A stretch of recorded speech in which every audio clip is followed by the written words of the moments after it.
Hey everybody, Professor Benelo here with the second of two videos describing the Unit 4 discussion board. And this video is going to be going over the 4 topics you can choose from, and the first topic is Reaganomics. Let me give you a little background information on this. When Reagan was sworn in the office in 1981, the economy was suffering from inflation, slow economic growth that had plagued both Ford and Carter. Reagan's whole goal was to increase the amount of spending money every American had.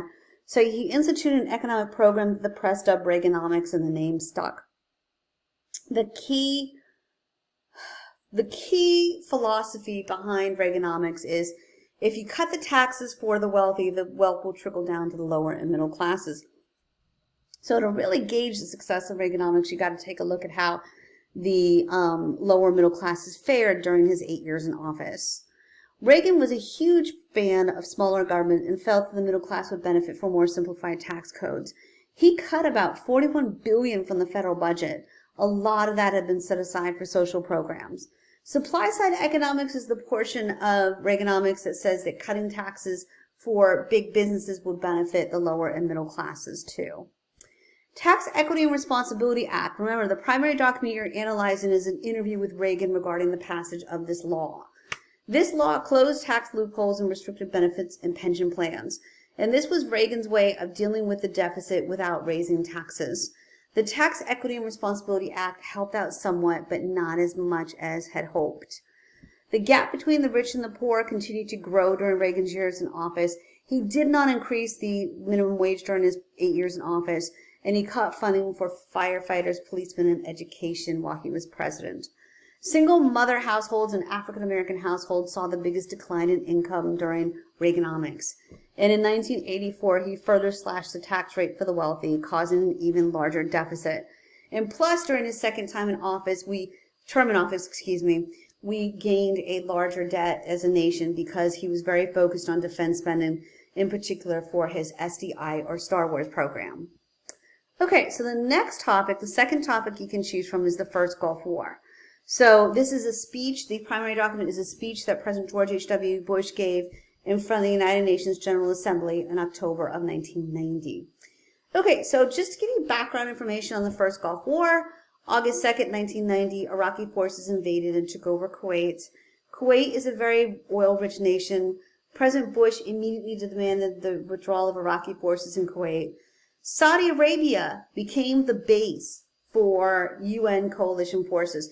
The United States headed up United Nations coalition forces in the first Gulf War, and Saudi Arabia was the base for these forces.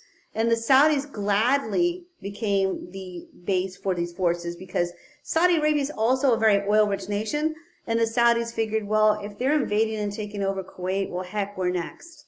Okay?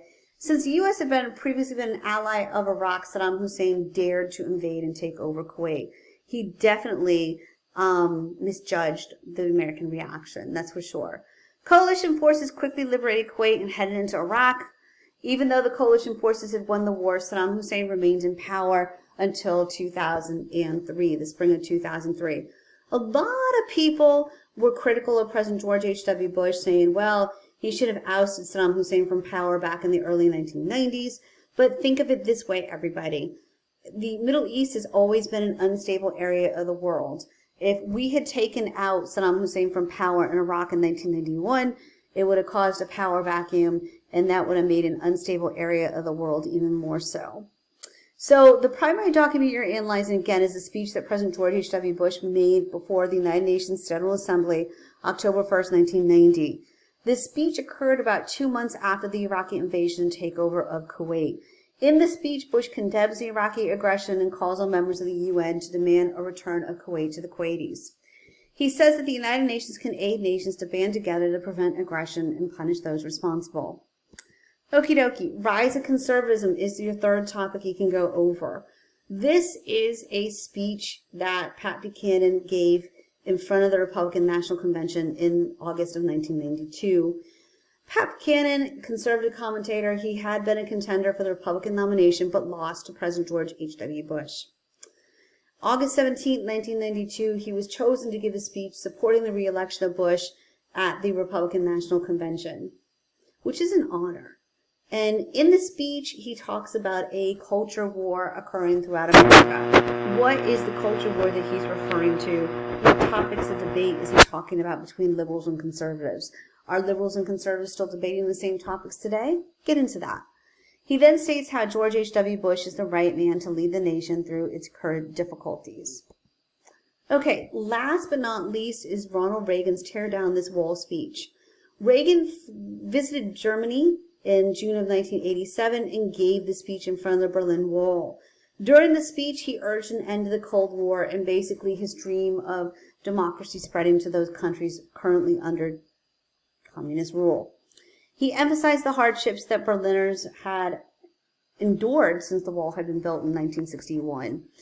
The dismantling of the wall began in November 1989 with the collapse of the East German government. The economy in East Germany was on the decline for quite a bit of time. Soviet Premier Gorbachev had advised the East Germans to impose economic reforms like glasnost and perestroika, like he did in Russia, or in Soviet Union, excuse me. Many East Germans were flocking to embassies requesting to be led into West Germany. November 1989, East German leader Erich Honecker resigned, and East Germans were led into West Germany. So the collapse of the East German government was complete. What caused the East German government to collapse? Get into that. All right, so those are the 4 topics you can go over. I hope this little series of videos has helped. As always, I'm here for you. Please reach out to me if you have any questions. Good luck.